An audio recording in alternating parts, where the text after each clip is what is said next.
तो दोस्तों इस क्लास में हम लोग सीखने वाले हैं कि जो पैलेट्स होते हैं फोटोशॉप में उनका हम यूज़ कैसे करते हैं, जो आप अभी ये देख सकते हैं इस तरफ। तो हम सबसे पहले जो पैलेट देखेंगे वो देखेंगे हम लोग नेविगेटर पैलेट। हम लोग इस बारे में थोड़ा सा पहले भी पढ़ चुके हैं, बट एक बार मैं फिर से आपको यहाँ पे रिवाइज करा देता हूँ। तो सबसे पहले मैं यहाँ पे पहले कोई इमेज ओपन कर लेता हूँ जिसके थ्रू मैं आपको दिखाऊंगा कि डिफरेंट पैलेट्स का यूज़ हम लोग कैसे करते हैं। ठीक है, अब पैलेट्स जो होते हैं उनको हम भी मतलब ये कह सकते हैं कि ये प्रॉपर्टी विंडो है, कि यहाँ से हम कई चीज़ें की प्रॉपर्टी चेंज कर सकते हैं। सबसे पहले जैसे मैंने आपको बताया कि नेविगेटर जो पैलेट है, तो नेविगेटर पैलेट का यूज़ हम लोग किस लिए करते हैं, इमेज में नेविगेट करने के लिए।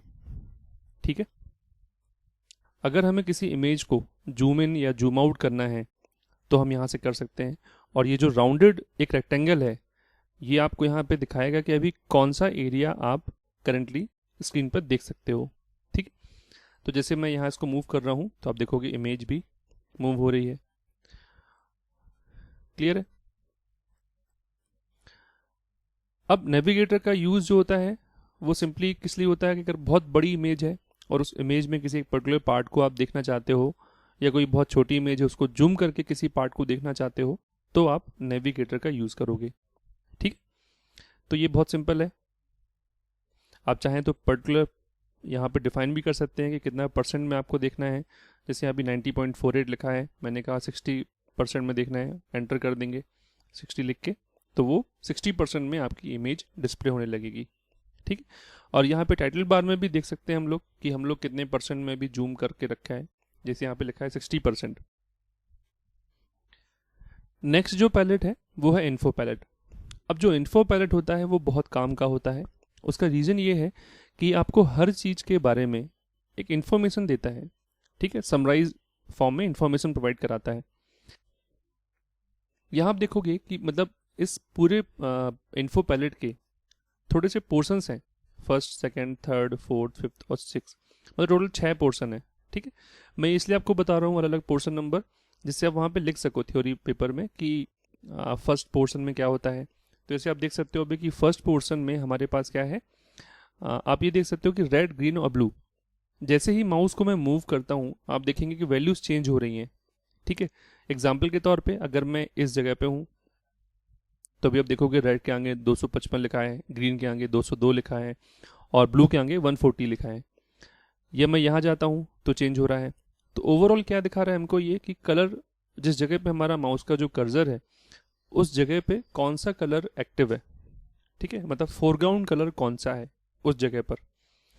वैसे ही CMYK के फॉर्म में भी दिखा रहा है। मैंने आपको ये पहले पिछली क्लास में बताया था कि हमारे पास जो कलर के जो मोड होते हैं वो बहुत सारे होते हैं, उनमें से RGB और CMYK ज़्यादातर यूज होता है। ठीक है, तो CMYK में क्या है, ये परसेंटेज के फॉर्म में दिखा रहा है। ठीक है, क्लियर है। उसके बाद आप देखोगे कि ये सेकंड पोर्शन हो गया। थर्ड पोर्शन में आपकी एक कोऑर्डिनेट दिखा रहा है। कैसे कोऑर्डिनेट, कि हम अगर किसी भी पोजीशन पे हैं तो उसका एक्स और वाई कोऑर्डिनेट। ठीक है, अब चूंकि आप देखोगे यहाँ जो रूलर बना हुआ है ऊपर और यहाँ पे बाजू में, ठीक है, ये जो रूलर बना हुआ है, हॉरिजॉन्टल वर्टिकल रूलर बने हुए हैं जो दोनों, इनमें इंच में अभी साइज दी हुई है। तो जहां मैं माउस ले जाता हूं वहां पे ये इमेज का जो पर्टिकुलर पोजीशन है वो यहाँ पे आपको थर्ड पोर्शन में दिखाता है। ठीक, जो फोर्थ पोर्शन है वो ये दिखाता है, और वो कब एक्टिव होगा, जब आप सिलेक्शन टूल यूज़ करोगे। जैसे मैंने यहाँ से सिलेक्शन टूल यूज़ किया और मैंने यहाँ सिंपल मैंने बोला इतना एरिया मुझे सिलेक्ट करना है, तो ये भी आप देख सकते हो यहाँ लिखा हुआ है कितना एरिया हमने सेलेक्ट किया, 4.2 बाय 1.8। ठीक है, तो इतना एरिया हमने सेलेक्ट किया हुआ है। तो ये भी बहुत काम का टूल हो गया। ठीक, यहाँ पे फाइल की साइज दिखती है हमको। अगर हम इसको PSD फॉर्म में सेव करेंगे तो ये फाइल की साइज दिखा रहा है। और जो लास्ट पोर्शन है, सिक्स पोर्शन है, यहाँ पे आप ये देख सकते हो कि पर्टिकुलर कोई जो टूल है वो क्या काम करेगा। ठीक, तो जैसे अभी मैंने सेलेक्ट टूल पे क्लिक किया तो आप देखोगे यहाँ लिखा हुआ है कि ड्रॉ रेक्टेंगुलर सिलेक्शन और मोर सिलेक्शन आउटलाइन। तो मतलब इस टूल के थ्रू हम क्या कर सकते हैं वो यहाँ पे आपको एक इन्फॉर्मेशन छोटी सी वो आपको प्रोवाइड करेगा फोटोशॉप। क्लियर है इतना। अब इस पैलेट के बाद, ठीक है, नेविगेटर हमने पढ़ लिया, हमने इन्फो पैलेट पढ़ लिया, इसको हम मिनिमाइज कर देते हैं। तो मिनिमाइज करने का बहुत सिंपल तरीका होता है, यहाँ पे एक मिनिमाइज का बटन है, आप उस पर क्लिक करोगे, इससे मिनिमाइज हो जाएगा। और अगर आप ये पैलेट क्लोज करना चाहते हो तो आप यहाँ से क्लोज भी कर सकते हो। और अगर रिसाइज करना है इसको तो बहुत ईजी है, आप यहाँ पे कॉर्नर पे जाओगे बॉटम में, मैं थोड़ा यहाँ दिखा देता हूँ करके आपको। जैसे जा रहे हैं देखेंगे आप, ये चेंज हो रहा है और यहाँ से हम इसको ड्रैग कर सकते हैं जितना हमें चाहिए। अब चूंकि ये इन्फो पैनल है, इसमें इससे ज़्यादा साइज छोटी नहीं होगी, तो हम नेविगेटर पे क्लिक करते हैं और फिर हम छोटा कर सकते हैं, ठीक है, क्योंकि उसमें वो पोर्शंस नहीं बनेंगे इसलिए। तो मैंने इसको ऐसा छोटा कर दिया और अभी फ़िलहाल यहाँ पे मैंने ड्रैग करके ड्रॉप कर दिया। बट हमें मिनिमाइज़ करना है अगर, तो हम इस पर क्लिक कर सकते हैं। ठीक, ये हो गया। अब जो नेक्स्ट टूल है वो है कलर पैलेट। अब देखते हैं कि कलर जो पैलेट होता है इसका यूज़ किस लिए हम लोग करते हैं। तो जैसे हमने आपको पहले बताया था क्लास में कि हमारे पास ये एक आई ड्रॉपर टूल होता है, जिससे हम लोग कलर सेलेक्ट कर सकते हैं जो हमारे कैनवस में है, जो हमारी इमेज में है। बट अगर हमें मान लीजिए कोई कलर का हमें वैल्यूज़ याद है कि रेड का कितना पोर्शन मिक्स करना है उस कलर को बनाने के लिए, ग्रीन का कितना कलर और ब्लू का कितना कलर, तो वो हम यहाँ से सेट कर सकते हैं। ठीक है, आप देखोगे यहाँ पे ये दो कलर हैं यहाँ पे टूल बॉक्स में, इसको हम बोलते हैं फोरग्राउंड कलर और ये होता है हमारा बैकग्राउंड कलर। तो ये जो फोरग्राउंड और बैकग्राउंड कलर हैं इनको हम यहाँ से चेंज कर सकते हैं। जैसे अभी आप देखेंगे यहाँ ब्लू बना हुआ है, सेम यहाँ पे भी दिख रहा है आपको। अगर मैं इसको मूव करता हूँ स्लाइडर को, तो आप देखोगे यहाँ पे कलर चेंज हो रहा है दोनों तरफ। ठीक है, अगर मैं ग्रीन को मूव करूँगा तो ग्रीन भी मूव हो रहा है। तो इस तरीके से आप कोई भी कलर यहाँ से बना सकते हैं। अगर मुझे बैकग्राउंड के लिए कोई कलर चूज़ करना है तो मैं बैकग्राउंड पे क्लिक करूँगा यहाँ से, या यहाँ से भी चूज़ कर सकता हूँ कलर। ठीक है, तो जो कलर पैलेट है ये आपको परसेंटेज के हिसाब से या वैल्यूज़ के हिसाब से कलर को चूज़ करने की फैसिलिटी आपको देता है। ठीक है, अब इसमें आप देखोगे कि जो मिनिमम कलर है वो 0 होता है और मैक्सिमम 255 है ना। अब मैंने आपको बताया था पहले कि हम लोग अभी RGB 8 बिट मोड में इसको यूज़ कर रहे हैं। मतलब RGB का जो 8 बिट कलर मोड है वो 8 बिट का मतलब क्या होता है, 2 के ऊपर 8 की पावर, मतलब 256। तो मैक्सिमम कलर हर के लिए क्या होंगे, रेड के लिए 256, ग्रीन के लिए 256 और ब्लू के लिए 256। ठीक है, उसके बाद नेक्स्ट है स्वेचेस। स्वेचेस जो पैलेट होता है, स्वेचेस पैलेट में हम लोग प्री डिफाइंड जो कलर्स हैं उनको हम देख सकते हैं। जैसे मैंने इसको थोड़ा बड़ा करके देख रहा हूँ यहाँ पे कि डिफरेंट, जैसे मान लीजिए आप अगर कोई इमेज या कोई आर्ट वर्क क्रिएट कर रहे हो और उस आर्ट वर्क में सपोज 10 या 12 कलर यूज़ हो रहे हैं, तो आप ये चाहोगे कि वही कलर आपको मिले हर बार। ठीक है, या आप अगर कोई नया स्वेचेस जो पहले से डिफाइन है, ठीक है, स्वेचेस मान लीजिए आप उस तरीके से समझने के लिए या याद रखने के लिए कि जब आप किसी हार्डवेयर की दुकान में पेंट खरीदने जाते हैं तो वहाँ पे वो आपके लिए डिफरेंट शेड्स के पेपर दिखाता है, ब्रॉशर दिखाता है जिसमें कलर शेड्स होते हैं, तो उनको हम स्वेचेस भी बोल सकते हैं यहाँ पे। ठीक, तो मैंने यहाँ पे एक छोटा सा आइकन है, इस पर क्लिक किया। अब आप देखोगे यहाँ ये एक लिस्ट है बहुत लंबी, इसमें ये कलर के स्वेचेस हैं। स्वेचेस मतलब कलेक्शन ऑफ कलर्स, ठीक है, ग्रुप ऑफ कलर्स। अगर मैंने बोला कि मैं वेबसाइट के लिए कोई इमेज बना रहा हूँ तो मैं चाहूँगा कि जितने भी कलर्स हैं वो हर के किसी के कंप्यूटर में सही दिखें, तो हम लोग वहाँ पे वेब सेव कलर लेंगे। तो मैंने यहाँ वेब सेव कलर्स पे क्लिक किया और यहाँ ओके पे क्लिक किया, तो आप देखोगे कि जो वेब सेव कलर्स हैं वो यहाँ पे आ गए। ठीक है, ऐसे ही आप कोई भी स्वेच को चूज कर सकते हो। ठीक है, जैसे मैं अगर यहाँ पे मेटेलिक कोटेड ये कलर लेता हूँ और ओके पे क्लिक करता हूँ, तो आप देखोगे कि उस टाइप के कलर आ रहे हैं जैसा आपने चूज किया होगा। तो ये होता है क्या, कलर के स्वेचेस। क्लियर है इतना?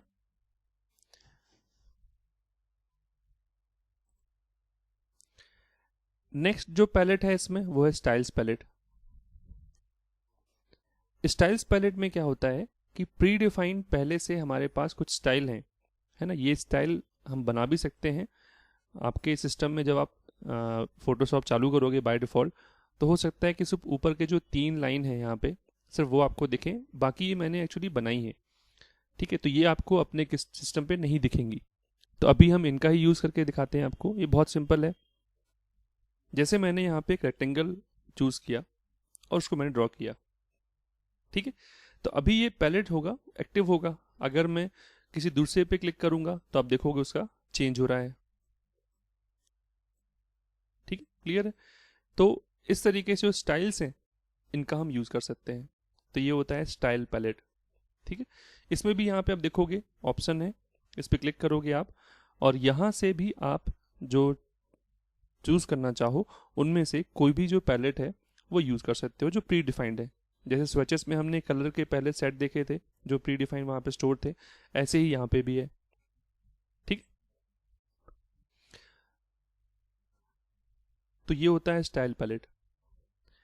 इसके बाद जो नेक्स्ट पैलेट है, अभी तक हमने कौन कौन से पैलेट पढ़ लिए हैं? हमने पढ़ा नेविगेटर पैलेट, हमने पढ़ा इन्फो पैलेट, हमने पढ़ा कलर पैलेट, हमने पढ़ा स्विचेस पैलेट, और हमने पढ़ा स्टाइल्स पैलेट। अब जो हमारे लिए बहुत यूज़फुल है, जो पैलेट जो हम बहुत ज़्यादा यूज़ भी करते हैं, वो है हिस्ट्री पैलेट। ठीक है, तो जो हिस्ट्री पैलेट होता है उसका यूज़ हम लोग क्यों करते हैं?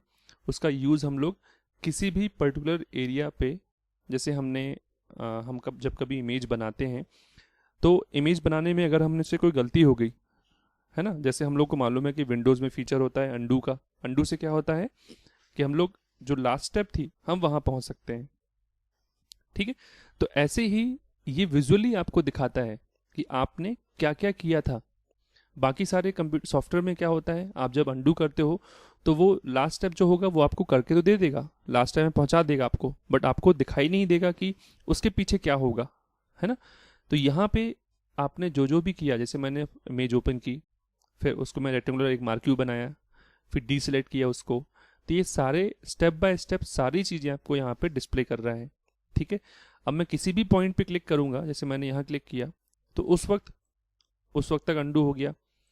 डीसेलेक्ट, जैसे मैं रेक्टेंगुलर यहाँ पे नहीं बनाया था इस स्टेज पे, तो टोटल यहाँ पे आप देख सकते हो कि किसी भी पॉइंट पे आप क्लिक करोगे वो उस पॉइंट पे वहाँ पे आपको पहुँचा देगा। तो हिस्ट्री जो पैलेट होता है वो बहुत यूज़फुल इसलिए होता है क्योंकि हम यहाँ पे अंडू और रीडू को टोटली कंट्रोल कर सकते हैं। ठीक है, अब अगर आप चाहते हो कि ये अंडू रीडू जो भी हैं ये सारे क्लियर हो जाएं, है ना, तो आप यहाँ पे इस पर क्लिक कर सकते हो डिलीट पे। जैसे मान लीजिए मैंने जो यहाँ पे अप्लाई स्टाइल ये वाला है इसको डिलीट करना चाहता हूँ मैं, तो यहाँ से हमने डिलीट कर दिया इसको। ठीक, तो उसके नीचे जितने भी हैं वो सारे डिलीट हो गए क्योंकि यहाँ तक हम चाहते थे कि यहीं तक हिस्ट्री सेव रहे। ठीक है, तो ये होता है हिस्ट्री का यूज़। आप चाहें तो इसी चीज़ को यहाँ से भी कर सकते हैं। ठीक है, स्टेप फॉरवर्ड या स्टेप बैकवर्ड, उसके लिए शॉर्टकट की यहाँ पे डिफाइन है, control plus alt plus Z. Step backward के लिए, आगे जाने के लिए shift plus control plus Z. ठीक है, तो ये होता है हमारा हिस्ट्री पैलेट। अब हम लोगों को जो अगला पैलेट पढ़ना है वो है लेयर पैलेट। ठीक है, अब जो लेयर पैलेट होता है उसके बारे में हम लोग वैसे भी बिल्कुल फर्स्ट क्लास से मैं आपको बताता जा रहा हूँ कि लेयर्स जो पैलेट होता है उसमें हमें सारी लेयर दिखती हैं। और फोटोशॉप में क्या होता है कि आप कोई भी चीज़ ड्रॉ करते हैं या कोई भी इमेज इंसर्ट करते हैं अपनी फ़ोटो में, तो वो हर चीज़ लेयर के फॉर्म में होती है। इसका फ़ायदा क्या होता है कि आप किसी भी पॉइंट पे किसी भी लेयर को डिलीट कर सकते हो और उसमें कोई भी चेंजेस कर सकते हो। ठीक है, तो अभी मैं क्या करता हूँ कि जो लेयर जो पैलेट है उसको मैं अलग चाहता हूँ कि वो सेपरेट दिखे। अभी यहाँ पे 3 देख सकते हो आप। तो बहुत सिंपल होता है, आप लेयर पे क्लिक करो, इसको ड्रैग करके बाहर ड्रॉप करो। ठीक है, तो ये आपका क्या हो गया, अलग से एक पैलेट बन गया। अब यहाँ से इस विंडो को मैं क्लोज कर देता हूँ और फिलहाल मैं हिस्ट्री को भी क्लोज कर देता हूँ। बाकी सारे क्लोज कर दिए हमने। अब लेयर पैलेट में क्या क्या ऑप्शंस हैं, है ना, वो मैं अभी दिखाता हूँ आपको। सबसे पहले आप देखोगे कि लेयर पैलेट में जब हमने एक नई इमेज क्रिएट की है तो यहाँ पे क्या लिखा आ रहा है, सबसे पहला बैकग्राउंड लिखा आ रहा है। बैकग्राउंड का मतलब क्या होता है कि ये जो हमारी लेयर है, अभी सबसे पहले जो लेयर हमने चूज़ की वो बैकग्राउंड लेयर है। और बैकग्राउंड लेयर में साइड में आप यहाँ देखोगे एक लॉक है। लॉक मतलब क्या होता है कि इस लेयर को आप मूव नहीं कर सकते। जैसे ही मैं मूव कर रहा हूँ तो आप देखेंगे यहाँ लिखा आ रहा है could not complete your request because the layer is locked. ठीक है, अगर मैं इस लेयर पे डबल क्लिक कर दूं तो हमसे पूछेगा कि इस लेयर का नाम क्या देना है, तो मैंने बोलिए लेयर 0। ओके किया, आप देखोगे यहाँ से लॉक अलग हो गया। अब इस लेयर को आप मूव टूल से मूव करोगे तो ये मूव हो रही है। ठीक है, अब जब इसको मूव कर रहे हैं तो आप पीछे देखोगे चेस बोर्ड टाइप का जो है ये क्या है, ये बता रहा है कि ये ट्रांसपेरेंट है। तो मतलब क्या है, अगर आप इसको ऐसा सेव करोगे तो इतना एरिया ट्रांसपेरेंट रहेगा। ठीक है, अभी इसको नॉर्मल कर देते हैं वापस से। अब हम देखते हैं कि और क्या होता है लेयर में। जैसे मान लीजिए मैं अभी यहाँ से कोई भी एक रेक्टेंगल बनाता हूँ। ठीक है, मैं रेक्टेंगल बनाया, अब चूंकि यहाँ पे जो स्टाइल है वो ऑलरेडी सिलेक्टेड है इसलिए ऐसा आ रहा है। ठीक है, मैं इसको भी यहाँ से नन कर देता हूँ स्टाइल को। अब जैसे हमने लेयर क्रिएट की वैसे ही आप देखोगे कि शेप 1 नाम से लेयर बन गई। ठीक है, तो अब फोटोशॉप में आप कुछ भी बनाते हो, कोई भी चीज़ ड्रॉ करते हो, कोई भी इमेज इंसर्ट करते हो, वो हर चीज़ लेयर्स के फॉर्म में आएगी। ठीक है, जैसे मैंने एक राउंडेड रेक्टेंगल बनाया तो एक और लेयर बन गई। तो कुछ भी आप करते जाओगे वहां पे हर बार एक लेयर जो है वो क्रिएट होती जाएगी। ठीक है, अब बात ये आती है कि जैसे मैं एक काम और करता हूँ, मैं यहाँ पे एक इमेज इंसर्ट कर लेता हूँ, वो ज़्यादा बेहतर तरीके से समझा पाऊंगा फिर कि लेयर का यूज़ हम लोग कैसे करते हैं। तो जैसे मैंने यहाँ पे जेलीफिश इमेज प्लेस की और साइज थोड़ी छोटी कर दी हमने। ठीक है, एक और हमने इमेज को प्लेस किया, इसको भी मैं थोड़ा साइज छोटा कर दिया। ठीक है, तो अभी आप देखोगे इस लेयर पैलेट में कितने लेयर्स दिख रही हैं, ये टोटल 6 लेयर्स हैं। ठीक है, एक बार में हमेशा एक ही लेयर एक्टिव होती है और आप सिर्फ उसी लेयर पर काम कर सकते हो। ये बहुत इंपॉर्टेंट है कि अगर मैं जैसे मैंने अगर इरेजर टूल लिया, ठीक है, इरेजर टूल से क्या होता है कि आप इरेज कर सकते हो, मिटा सकते हो कोई भी पोर्शन को। ठीक है, तो अभी जैसे हमारे पास हमने जैसे आपको बताया कि अभी हमने जेलीफिश वाली जो लेयर है उसको हमने सेलेक्ट किया यहाँ पे, मतलब ये एक्टिव लेयर हो गई। अब अगर इरेजर टूल आप इस पे चलाओगे तो कुछ नहीं मिटेगा। ठीक है, क्यों नहीं मिटेगा, क्योंकि सिर्फ ये कहाँ पे काम करेगी, इस वाली लेयर पे, और इस लेयर की जो विड्थ है वो इतनी ही है बस। ठीक, तो मैं अगर यहाँ मिटाऊंगा तो यहाँ इरेजर चल जाएगा। ठीक है, बट इसके आप पीछे देखोगे तो पीछे वाली लेयर एक्टिव हो गई, दिख रही है आपको अभी। तो जिस लेयर पे सिलेक्ट करोगे उसी लेयर पे आप काम कर सकोगे। ठीक है, अब लेयर का एक और फायदा होता है, सपोज मैं कुछ ड्रॉ करना चाहता हूँ। ठीक है, मैं सपोज यहाँ से मैंने ब्रश टूल लिया और मैं चाहता हूँ कि ऐसा ऐसा मुझे ये जो आ, जानवर है, एनिमल है, इसके चारों तरफ मुझे एक बाउंड्री सी बनानी है, पर ये बाउंड्री मैं इस इमेज में नहीं चाहता। ठीक है, तो इसके लिए हम बहुत सिंपल तरीका है, यहाँ पर हम एक न्यू लेयर ले लेंगे। अब न्यू लेयर बनाने के लिए हम लोग क्या करते हैं, इसी लेयर पैनल में एक यहाँ पे ये टूल है, छोटा सा आइकन है, इस पर आप क्लिक करोगे तो आप देखोगे कि यहाँ पे एक लेयर 1 करके एक और ऐड हो गई लेयर। ठीक है, अब अगर मैं कोई चीज़ ड्रॉ करूँगा, यहाँ से हमने कलर ब्लैक कर दिया। ठीक है, ब्रश टूल हमारे पास एक्टिव है अभी, राइट क्लिक किया हमने ब्रश टूल के लिए, थोड़ा सा हमने डायमीटर छोटा कर दिया, इसकी हार्डनेस हमने बढ़ा दी। ठीक है, अब थोड़ा सा जूम भी कर दिया हमने इसको, और इसको फिलहाल मैं यहाँ लेयर पैनल को यहाँ मूव कर देता हूँ।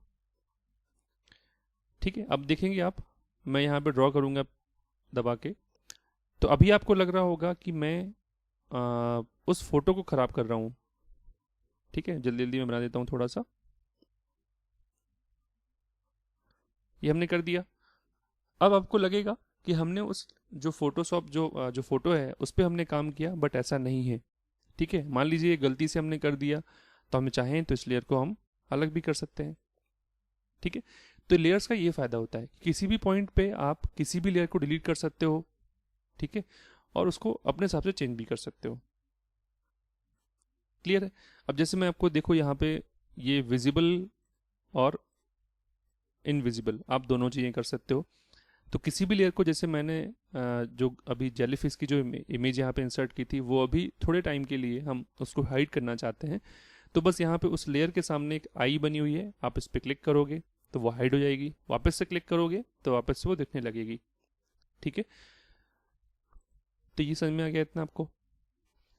उसके बाद है कि लेयर में हम मूवमेंट कैसे करते हैं। जैसे मान लीजिए मैं चाहता हूँ कि जेलीफिश वाली जो लेयर है वो ऊपर आ जाए, सबसे ऊपर। ठीक है, तो मैं यहाँ से इसको माउस से क्लिक करूँगा और ड्रैग करके सबसे ऊपर यहाँ पे जाके ड्रॉप कर दूंगा। ठीक है, या मैं चाहता हूँ कि जो शेप 1 है वो सबसे ऊपर आ जाए, तो यहाँ मैं क्लिक किया, ड्रैग किया और सबसे ऊपर इसको ड्रॉप कर दिया। क्लियर है? तो इस तरीके से आप कहीं भी लेयर्स को मूव कर सकते हो। अब जैसे मान लीजिए ये लेयर जो है वो गलत बना दी हमने, लेयर जो शेप 1 नाम से जो लेयर है, इसको डिलीट करना है। तो डिलीट करना बहुत आसान होता है। आप बस जिस लेयर को डिलीट करना चाहते हो उसको सेलेक्ट करो, और यहाँ पे जहाँ ये न्यू का आइकन था लेयर बनाने का, उसी के जस्ट बाजू में डिलीट लेयर का भी ऑप्शन है। आप उस पर क्लिक करोगे तो आपसे पूछेगा कि इस लेयर को डिलीट करना है क्या, हमने कहा यस। ठीक है, तो ऐसे ही मान लीजिए हम जैसे जेलीफिश वाली जो इमेज है, जो लेयर है, इसको भी डिलीट करना चाहते हैं, तो क्लिक किया और डिलीट पे क्लिक किया। ठीक है, एक और सिंपल तरीका होता है, सिंपल सा, कैसे हम ड्रैग करके भी इसको अगर यहाँ पे छोड़ देंगे इसके ऊपर तो भी डिलीट हो जाएगी लेयर। तो देखिए जैसे डिलीट कर दी मैंने लेयर। समझ में आ गया इतना? तो इस तरीके से हम लोग लेयर्स में मूवमेंट भी कर सकते हैं।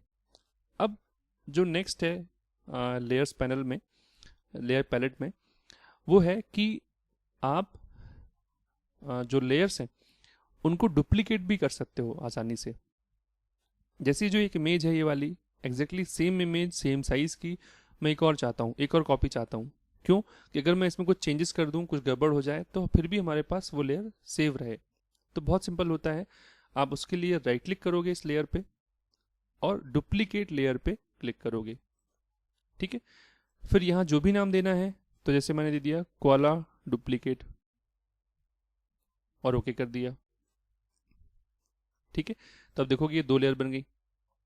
एक को मैं हाइड कर सकता हूँ, दूसरे पे काम कर सकता हूँ। और ठीक है, तो इस तरीके से लेयर की डुप्लीकेट करके भी आप उसको मॉडिफाई कर सकते हो, और जो ओरिजिनल है वो आप सेव करके रख सकते हो। ठीक है, जैसे फिलहाल मैं इस लेयर को डिलीट कर देता हूँ, ड्रैग करके यहाँ हमने इस पे डिलीट पे छोड़ दिया। ठीक है, वो डिलीट हो गई।